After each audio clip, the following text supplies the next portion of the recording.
Hey guys, my name is Mallory Dunphy, and I just wanted to uh, basically start this live call by myself. I know Erica is about to jump on, but this is basically the call for the Live the Movie Crew weekly hangout that we have every Monday night. I'm so excited to go over what we're going to go over tonight.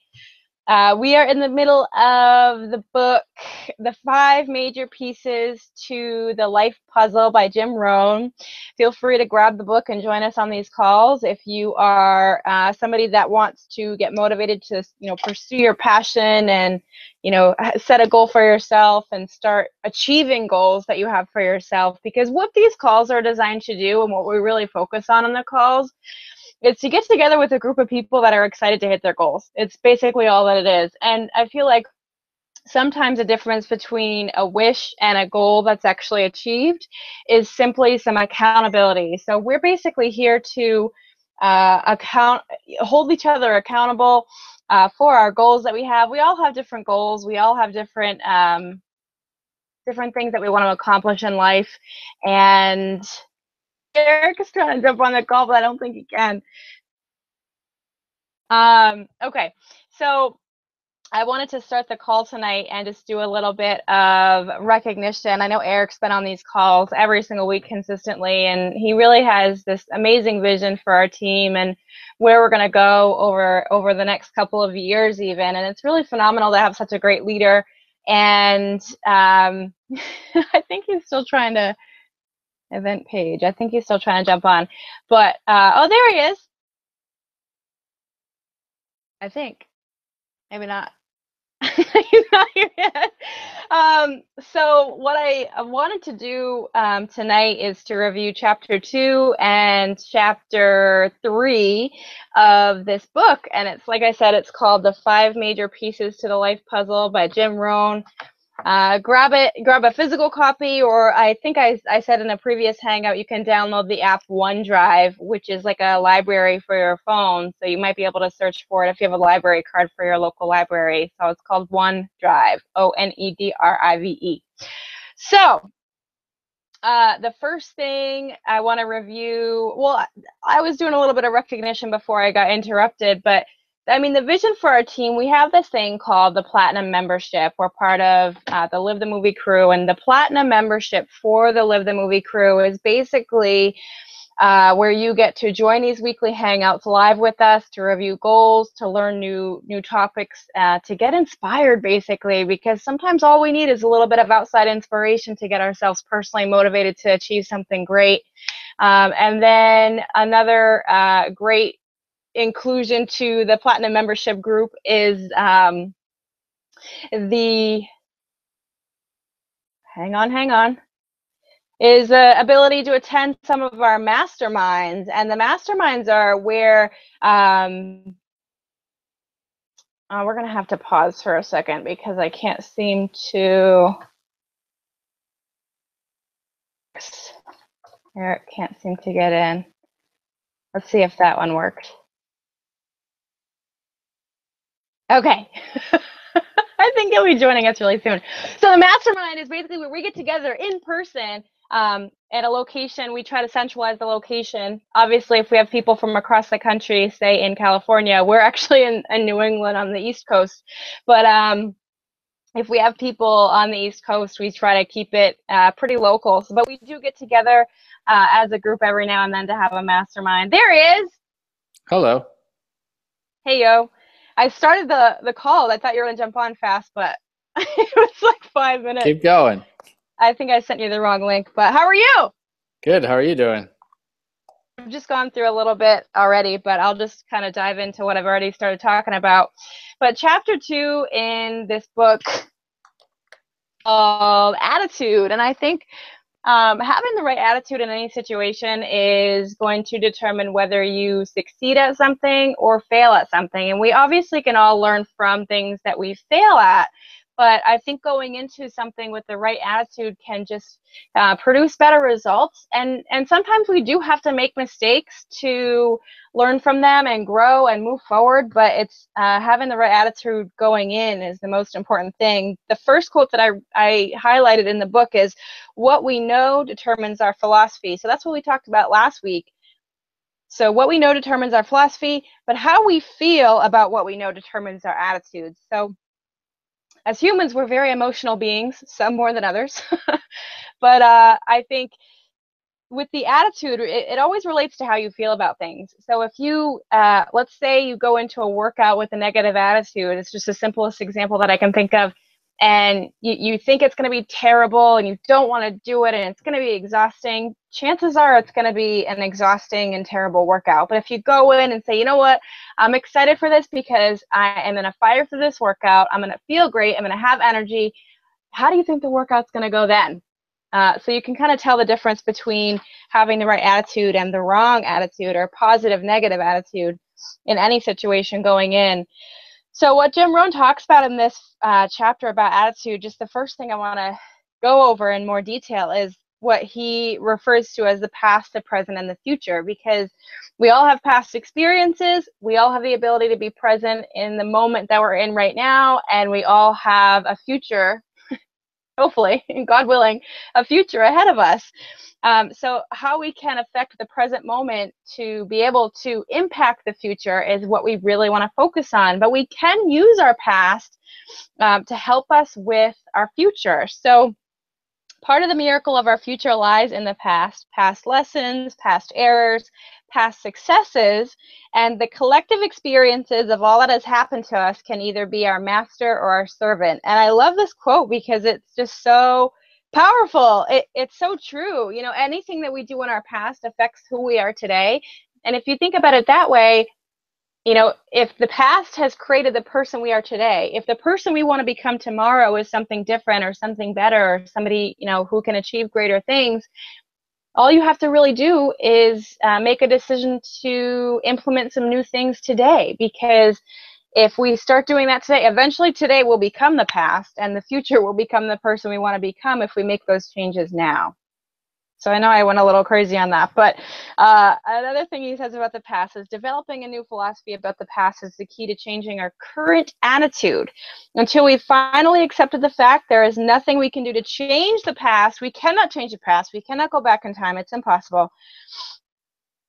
Our feelings of regret and remorse and bitterness will prevent us from designing a better future with the opportunity that is before us today. So if we are constantly worried about the things that we've already done in the past, it's really hard to move forward into the future and to the goals that we have. I know I was having a conversation with somebody about, you know, what's one of the biggest dreams that you have? I know it was to buy a home someday, and we were talking about it a little bit, and he started saying, I don't want to talk about this because I don't have any money right now to think about that sort of thing. And it's like, okay, let's take a step back and think about the dream and the vision that you have for the future, because the money that you have today is just based on the efforts that you put in yesterday and the day and the past, basically. So if we start, you know, visualizing the dream of buying this house in the future today, we're going to start making changes in our attitude and start to move towards that, instead of having it just be a wish for ourselves and being kind of feeling stuck in the present moment. So the present brings us an opportunity to create an exciting future. Our goals and ambitions of the past are bringing us to bringing to us present rewards. So like I was saying before, if the past actions that you've done have led you to this moment, that's cool, because the actions that you do today can lead you to future rewards that you have set for yourself and the goals that you have for yourself. So if our current rewards are small, then our past efforts were small. And if today's effort is small, the future reward will be small as well. I love this, what he talks about here, about everybody having the same amount of time in a day. And the poor and the wealthy both have the same amount of, 24 hours a day, 86,400 seconds. That seems like a lot, doesn't it? Time doesn't favor anybody. It's the only thing that no one has any more or less than anyone else. So it's the common denominator, or the common factor between all of us. The only difference is what kind of effort are you going to put in today that's different than yesterday to be able to improve your tomorrow. The future. So a book called Lessons of History, which actually might go on our list for future, by Will and Ariel Durant. He actually quotes them: "To endure what is, we must remember what was and dream of things as they will one day be." So that kind of includes the past, present, and the future. I'll read it one more time. To endure what is, we must remember what was, and dream of things as they will one day be. And I love this quote, and I think, like I said, I think we want to add this book, Lessons of History by Will and Ariel Durant, to our list. But basically what they're saying is our attitude about the future depends on our ability to see the future. So this goes back to, I think I talked about this a couple weeks ago, but having kind of blind faith. You don't really see, when you're going up a long flight of stairs, the metaphor for this is when you're going up a long flight of stairs, you're not going to be able to see the top when you take the first step, but all you really have to do is have faith that there is a top, and you just have to keep taking steps. And that's all it takes to really hit our goals. And just as the body instinctively knows how to perform the miracle of health, the mind instinctively knows how to perform the miracle of wealth. So our body is just a healing in nature. It heals itself really quickly. It's actually phenomenal how much healing our body can do given time. And time is again, the common denominator with that, with wealth and with health. I'll stop right there because we kind of have a juncture. Eric, I don't know if you have anything that you want to jump in and add, or if you want me to keep hammering through, because we do have a whole other chapter to go through. It's up to you. Got anything to add real quick? Well, I was just going to say one thing. I think that coming to grips with everything in your past is, I think, an important thing. But a lot of times you might even learn to just that whole philosophy of, oh, the past is the past.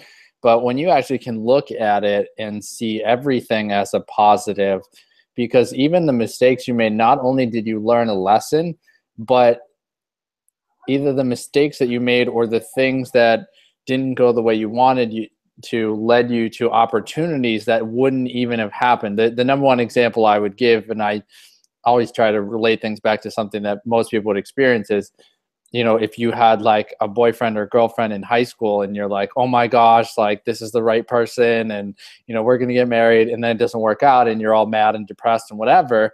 But then down the line, you meet someone that actually ends up being your husband or wife, and you have kids and a family and the whole 9 yards. If you got what you wanted then, and you like did the right thing somehow, like you, whatever you thought you were supposed to do, then you'd have a completely different life. So the problem is that sometimes we don't see how everything happens for a reason, and the path, because you can't see the future, exactly how it's going to unfold yet.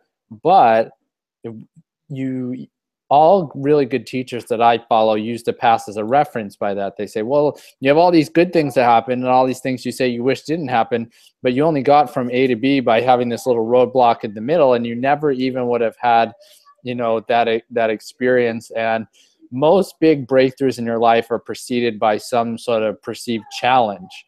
And I can see that a million times. Obviously, me and you, Mallory, wrote that book together, and you saw that in almost every point in every chapter. There was made some progress, something happened, and you had to get a new distinction to get to the next level. So I'll just add that in, and I got some quotes and stuff that I underlined, but none of them have come up yet. So we'll keep going. Yeah, I love that about the marriage example, because so many people go through that. They think they're with the person that they're meant to be with for the rest of their life, and it turns out, you know, something happens that they think is a huge devastation maybe, or something just doesn't go. They go through a challenge, and they end up breaking up, and then all of a sudden, you know, they're in this depressed state, and then they meet their soulmate or the love of their life, and it's just like, oh wow, that relationship taught me a lot. But it wasn't the one I was meant to be in. So it's kind of cool. You can think of any experience that way, any experience that you have had in the past, no matter how difficult it was, is a lesson for you for today. And everything does make us stronger as humans as time goes by. I love this. This is a little bit more on the faith aspect of things, and having a vision for something for yourself. All things must be finished before they can be started. So that he gives is perfect. It's the houses we live in, the cars we drive, our clothing, our furnishings, all of those things begin with an idea. And every single one of those ideas had to be completed in the mind of the people that had them before they actually came to fruition. So if you think about it that way, any idea that you have for yourself, any goal that you have for yourself, you have to have a super specific goal and an end vision for yourself, and feeling grateful as if you already have it before the how or the means to get there will appear or present themselves, and opportunities will present themselves to get you there. But first you have to know where you're going before you can get there. The thoughts and feelings we allow ourselves to have today are crucial, and they are contributing to our future. What that future holds will simply be a mirror image of our current philosophy and attitude about life.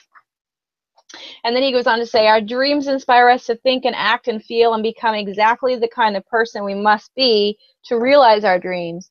So a lot of what we have for dreams, it's not about obtaining material things or earning a certain amount of money. That stuff will come, but that you're working hard to become the person that can have those things. So it is a journey. The person that you become, you're working at every day, and by setting a goal and to step into that goal, you really do have to become the person that will be able to be deserving of that goal.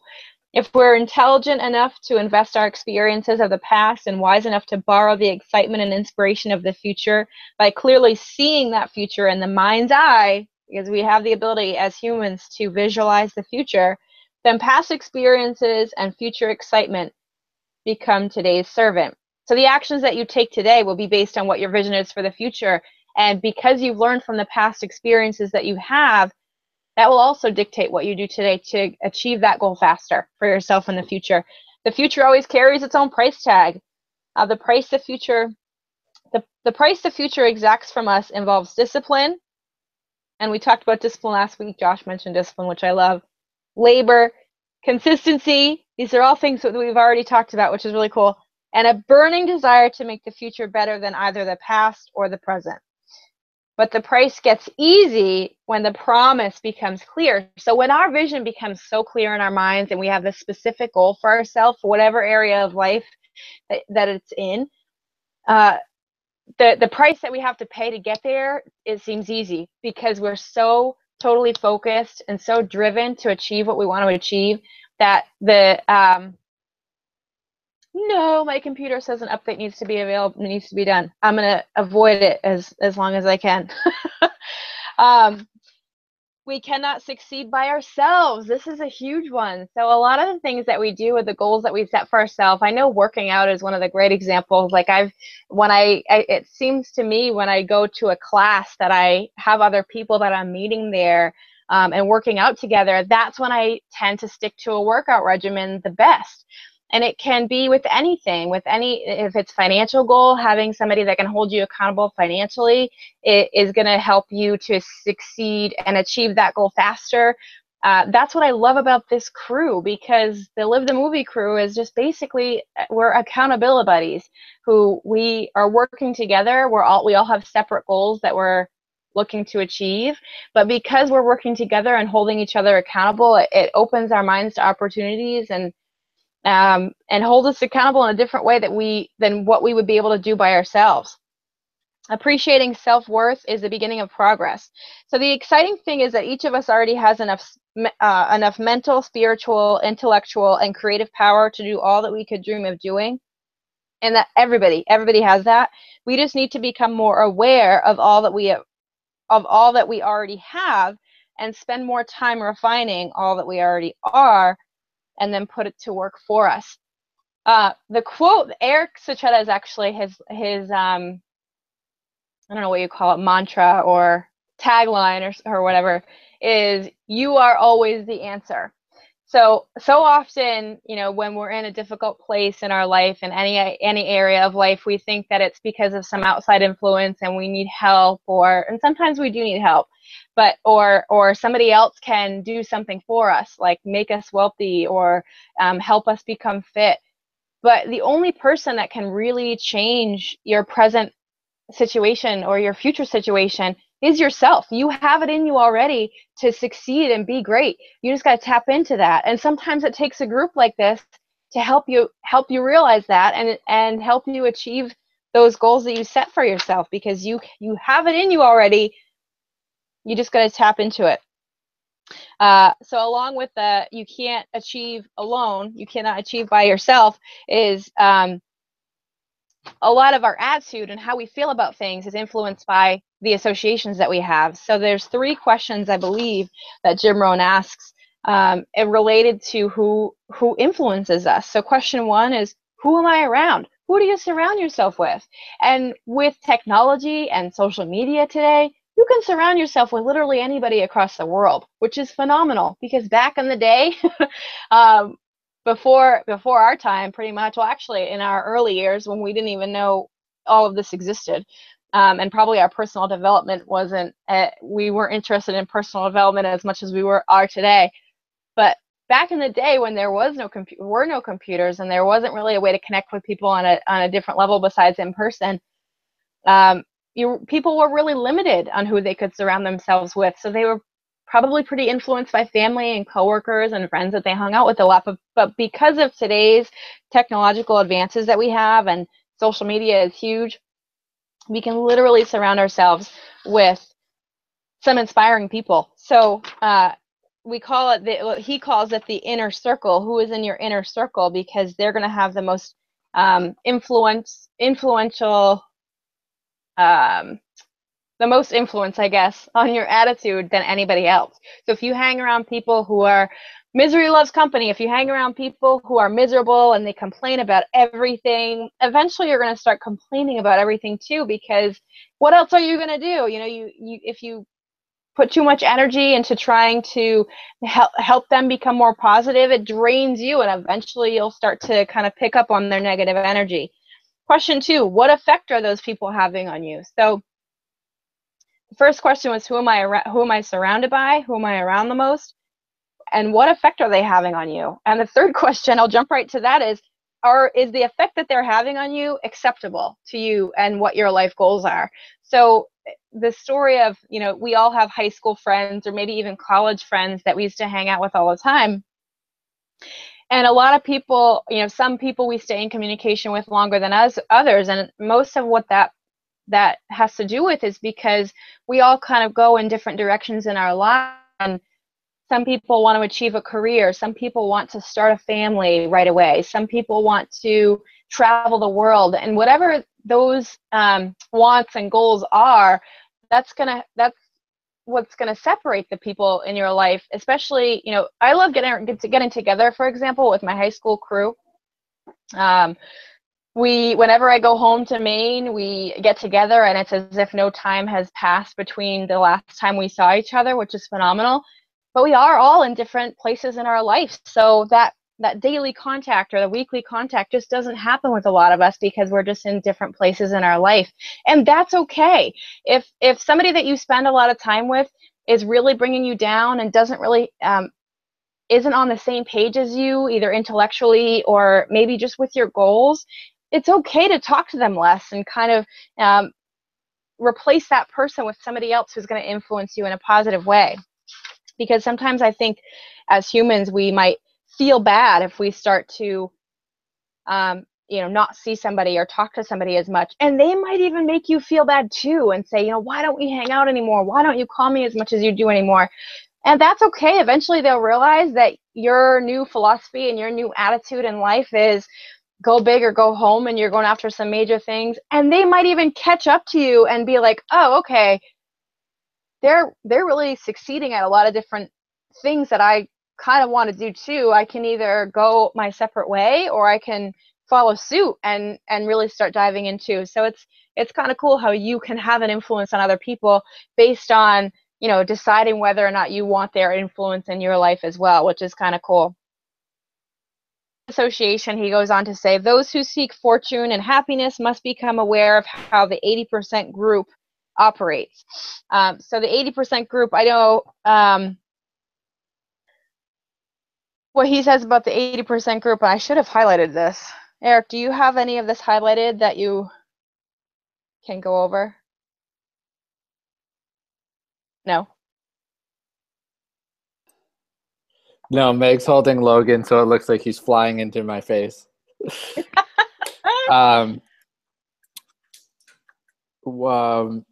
I heard what you said, but what page are you looking at for some of this? It's page 59. It's about the section title is the value of limited association. 80%. I'm just trying to read back to what he was referring to when he was talking about the 80%. Yeah, so it's the whole concept of the 80-20 rule that you hear about in sales or in any other opportunity. And it's basically saying that, 80% of the positive influence that's going to happen in your life comes from 20% of the people you associated with, and vice versa. Yeah. 20% of the positive influence comes from 80%. But he says that usually it's the 80% that only produce 20% of the positive results. So the group you want to spend less time with that actually beg for more of your time because they don't necessarily have ambitious goals at all. Therefore, they're looking for more things to do and they're looking just to hang out and all this stuff, versus the 20% that have the best influence over you. They want to have conversations with you. They want to spend time with you, but it's got to be deliberate. It's got to be scheduled. It's got to have some purpose to it. And then they're off doing other stuff. And then they come back to you with something else. So it's really a matter of productivity. That's what that was really about. And then I don't think I highlighted it, but I think it's part of this point is, and I've read a different Jim Rohn book as well.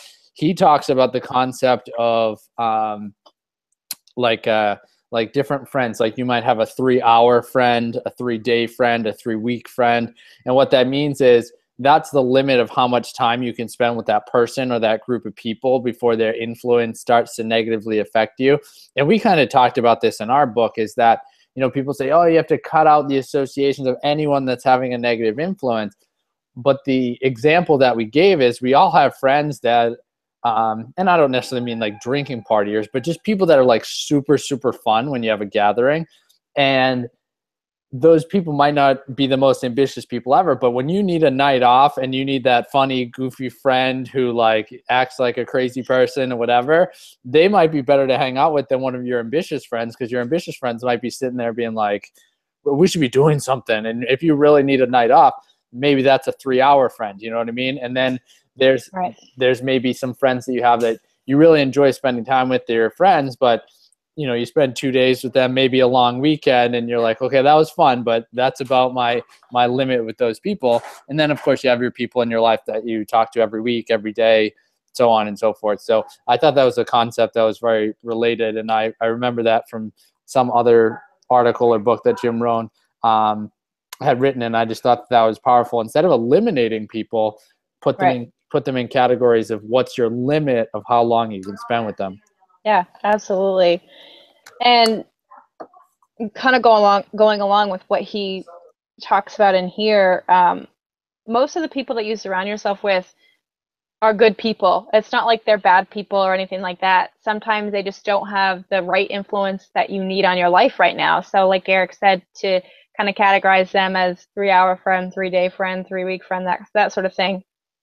That's a great tip to not, burn bridges, so to speak, or eliminate them totally from your life, but to know how much time you should spend with them.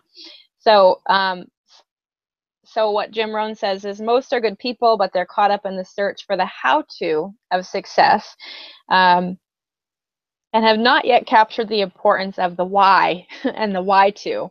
They don't know the reason. They do not know that reasons come first and answers come second. So this goes back to what we talked about already about having the vision, and the how will appear. The how will present itself, because when we have such a focused and determined and specific goal that we have set for ourselves, there is nothing that can get in your way when you totally 100% become obsessed with it. He talked a little bit about obsession, because we all have an obsession in our life, and we can influence what we do today and how our future will turn out by what we want to be obsessed with. And if success or wealth or happiness is something that we want to become obsessed with, or giving to other people, helping other people, then that's what's going to come to fruition for you in the future.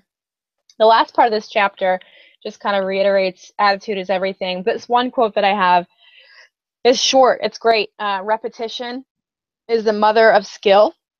So we talk about consistency and discipline a lot, but I think repetition is one that kind of goes unsaid. But it's great that he includes this, because any skill that someone has, they are either naturally gifted with it and need to continually use it and hone that skill by repetition, or maybe it's something that you're not good at yet and you need to use repetition to hone that skill and become good at it. So repetition is the mother of all skill. I sort of loved that. The very last part of this chapter, he says, having the right attitude is one of the basics that success requires. The combination of a sound personal philosophy, which is the last chapter, and a positive attitude about ourselves and the world around us gives us an inner strength and a firm resolve that influences all other areas of our existence. Just a great way to end the chapter. And like I said, if you haven't got this book yet, get it and kind of jump in and read it, because there's so much that I didn't even really cover in this chapter about attitude that days, if not at least hours, going over some of the stuff that he reviews. And he's just so quick about things, and it just goes to a deeper level in such a short period of time. It's just phenomenal. Next chapter is called Activity.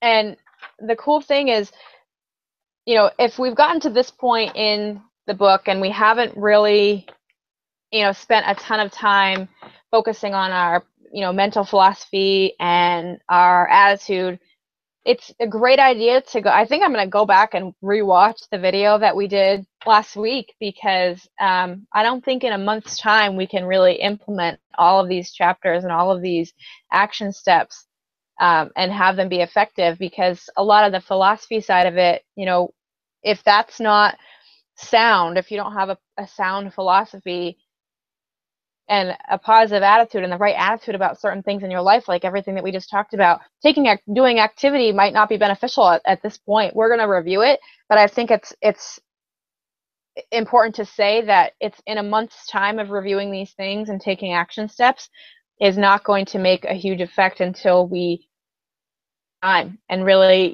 hone those skills over a good 3, 6, 12 months. So, but I love reading this stuff. Activity, the third chapter. Yeah, chapter 3. I'm going to jump right to where he talks about harnessing the vision of the future. And he gives the example of Niagara Falls, because it's just this beautiful, natural waterfall that is just humongous. And what somebody did was they had a vision to, through ingenuity, they were able to harness and provide an important energy source to hundreds of thousands of people, and that all came from a vision. So it's pretty cool, because if somebody's vision was to provide energy to hundreds of thousands of people, like an energy source, and that was their vision.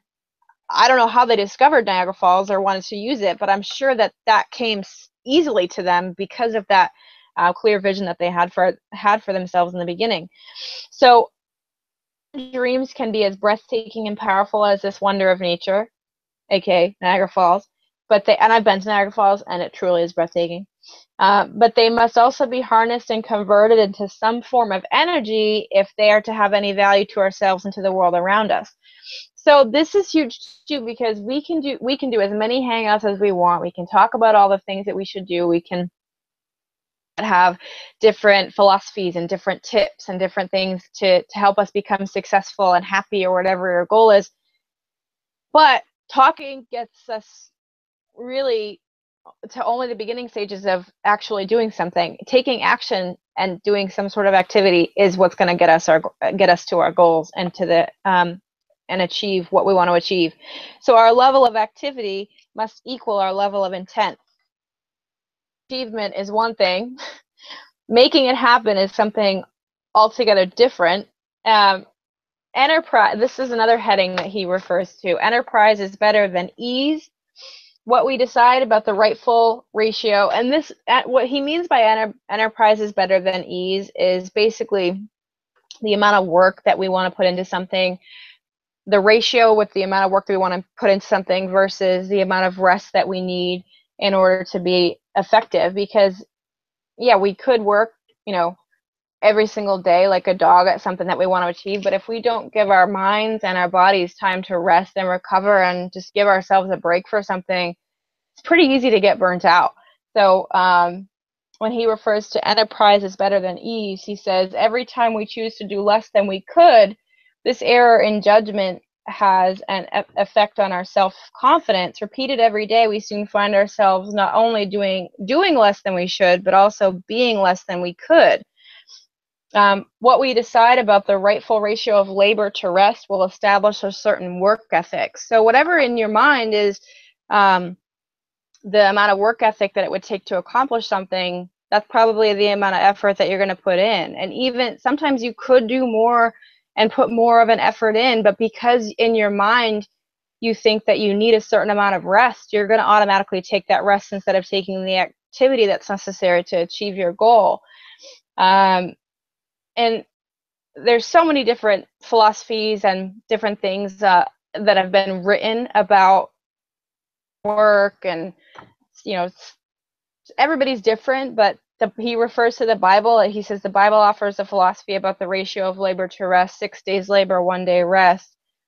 And we've obviously in America have developed the 5-day labor, 2-day rest. But the big thing about rest is the punishment for excessive rest is mediocrity. And if you are going after something big and something that you've never really done before, you can't keep doing the same things that you're doing today. If you really want to achieve it, you got to start making small changes today and take that action every single day for a consistent period of time in order to really achieve anything great. So change begins with choice. We created our circumstances by our past choices. I talked about this, how use that to your advantage, because if you think about your past choices has affected who you are today, where you are today, all you really have to do is make different choices if you want to be in a different place in your life in the future. Activity must be planned. We must become wise enough to use today to plan tomorrow. We must design the future, not just dream about it. So you got to have a dream, but you got to design it too and create a plan for yourself.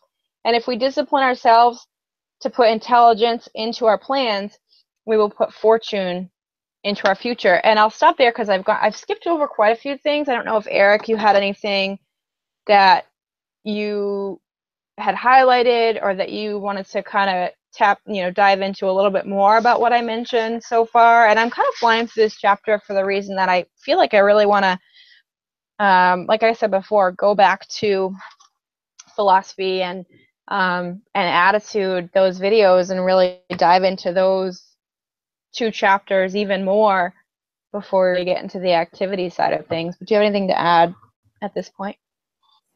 No, I think we're moving along pretty good, and it's amazing how powerful all this stuff is, and it's very simple, and this book's not very long. One of the things I was thinking as you're going through this stuff is how one of the people I follow, and I think you do too, Mallory, sometimes, is Dr. Dyer, and he talks about this book called the Tao Te Ching. It's besides the Bible, it's the second most popular book of all time, and it's kind of like a Bible type of book. It's not based on a religion, but it's more of a spirituality, and it's 81 verses, and the verses are extremely short. They're like a couple sentences, so you could read the entire book in like 45 minutes. And one of the things he said is you could read the book in an hour, but you could study it for a lifetime, meaning to really understand the concepts that are in it, you could study it for a lifetime. And what he did is he actually took an entire year off from doing speeches and doing all this stuff.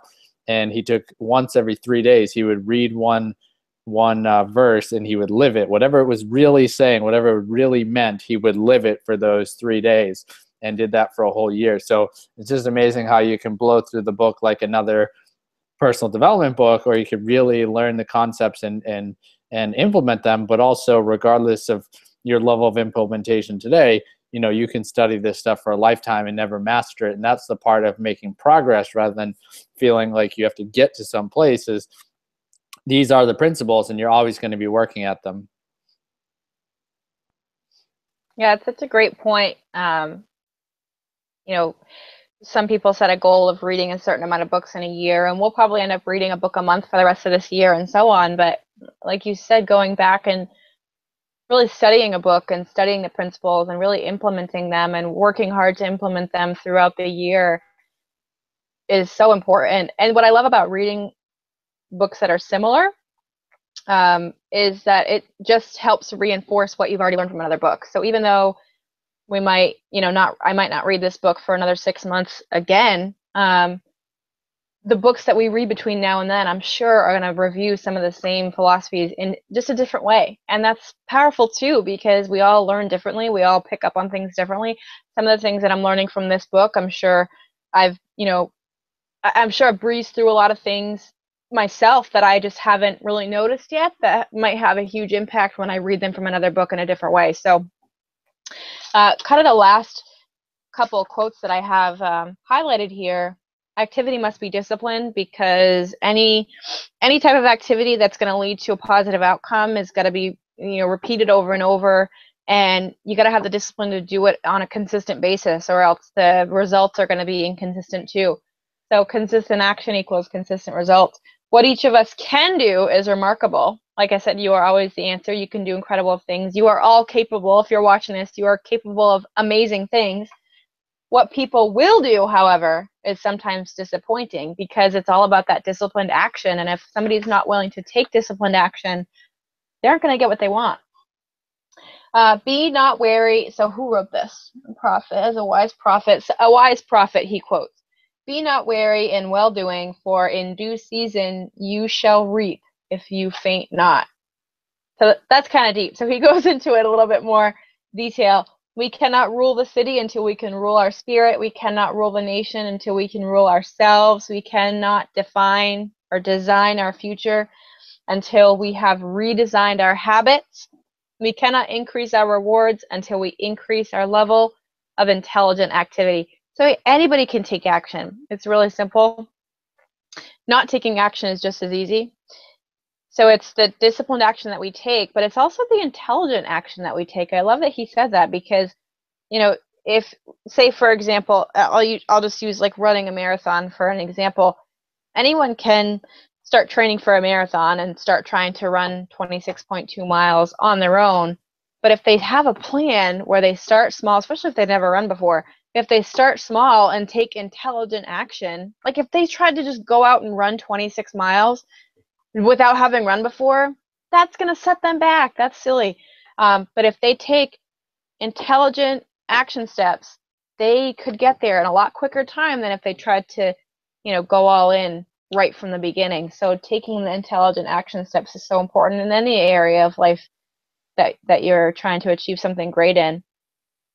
Use the power of your imagination. You must remind yourself that to do what is possible, you must sometimes challenge yourself with the impossible. It's funny, because anything that was said to be impossible before is possible because somebody challenged the impossibility of it. For example, running. I don't know why running's on my mind today. Running the 4-minute mile. I think it was a 4-minute mile. It was impossible before someone did it. After he did it, I don't know, like 30 more people or something that year did it. So because he made it possible, other people started believing, oh, that's possible, I can do it too. So it's kind of cool how anything that you think in your life is impossible right now, just challenge it. The word itself, if you break it apart, says I'm possible. Planning, imagination, and intense activity are awesome forces that have the power to dramatically change the quality of our lives. And this last one I love: intelligent, planned, intense, and consistent. And I'll repeat those because that's huge. Intelligent, planned, intense, and consistent activity creates new energy and keeps us moving toward the exciting future that our thoughts and desires have already designed for us.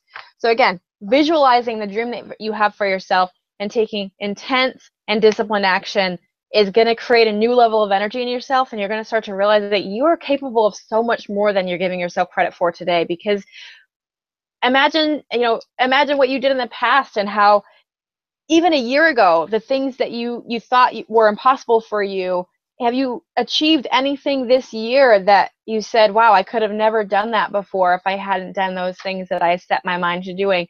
For me, it was when I first started in sales for a direct sales company. And I became a manager and started speaking in front of groups of people. And I remember the first time that I was asked to speak in front of a big division meeting. I was a brand new representative, and it was probably a room full of, I don't know, 700 other representatives from around maybe not that many, maybe only like 500. I don't really know. Eric might even know. But when I got up on stage to do that first speech in front of a big crowd of people, I just remember my every muscle in my body was shaking violently, and I was so nervous. And I thought, this is impossible, but I'm going to do it because I was asked to do it. And I knew that growth was ahead of me because I took that action. So it's cool to think that even now I can speak. I don't care how many people are in the room. If it's something I'm passionate about and I can teach somebody something, I'm going to kill it, because that's the new philosophy that I have for myself. And I've taken the action steps to get to that, level of confidence. So if all you have to do is just take action, and at first it's going to be hard, and it might not even be hard, it just might be uncomfortable. And it's okay to be uncomfortable, because that's where growth comes from. You can step outside your comfort zone and you're going to grow automatically. If you haven't set a goal for yourself, I would say you're probably not watching this if you haven't set a goal for yourself. If you have set a goal for yourself and you haven't really, taken the time to make a plan to achieve that goal, no matter how simple the goal is in your own mind, get excited about it in a new way, and start setting a plan for yourself, and then all you have to do is take the action steps. So again, starts with the philosophy, and it leads to, you got to have positive attitude, which relates to who you surround yourself with, and are you around positive people who are on the same path as you, like this group here. And then taking the intense, disciplined action steps to give yourself more energy. And it's awesome, because once you start achieving the small things that you think are big things, they end up being small things. But once you start achieving your goals in certain areas of your life, other areas of your life are going to kind of fall into place even better for you. So all it has to do with it now is just taking that intense action and creating the future for yourself that you really want. So that's all I got. I don't know, Eric, if you have anything that you want to add before I kind of close up. I just muted myself mid-sentence. No, that was awesome. That was very much like a closing remarks spiel there. So that was awesome. I would just say just some little things that, go off of what Mallory said as kind of the closing remarks, but just a few things that I thought of was, I heard this on an audio tape recently, is that most people's problem with success is that when it comes to the activity, they don't take the time to do stuff consistent enough so that it becomes unconscious to be able to do things. And that's when you get overwhelmed and you stop doing stuff, is because could you imagine if, like, after 6 months of exercising every day, you still had to think about every facet of exercising? Think about how long all of us have been driving. If we had to literally think about both feet and our hands and whatever, think about how much capacity that would take up of our focus, so that we wouldn't have the time to do anything. So if you think about, people just don't take the time to do that, and before something becomes a habit, they just jump to something else. And then they're like, why am I so, why do I lack energy? Because you're doing too many things consciously and not letting things get to the unconscious level, which is basically the definition of a habit, is when you can just do something without consciously having to think about every little time that you do it. And I think that's an extremely powerful point, is you got to be willing to put in the activity. And that comes back to the why. If you know why you want to do something, you have the right philosophy, the right attitude, and then you start taking the activity, you're willing to put in the effort to get it to that level. And then it does become easy, because you do stuff automatically, because your conscious mind can pay attention to other stuff rather than just doing the general activity. And that's where real growth and real results come from. So I thought this was a great hangout, and these chapters were powerful. I'm excited to continue on to the rest of the book. Yeah, I'm so excited. I think we'll just do one chapter for next week. Chapter 4 is called Results, little sneak peek. But I love what you were just talking about, Eric, because I don't remember who it was that I heard this talk from, but the whole concept of doing something so much that you become unconsciously competent in that area.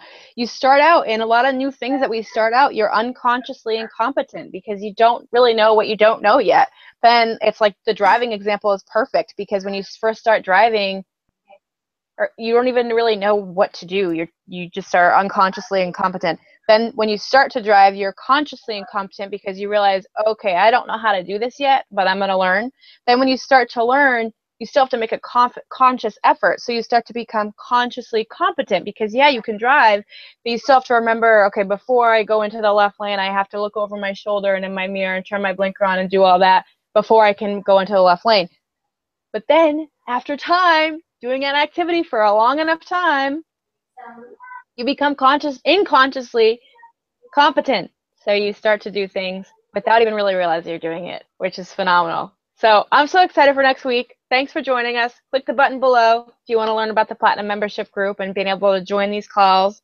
And hitting goals that you didn't even think that you could achieve before, before these types of calls happen. So have a great night, Eric. I will see you guys You next too. week. See ya. Bye.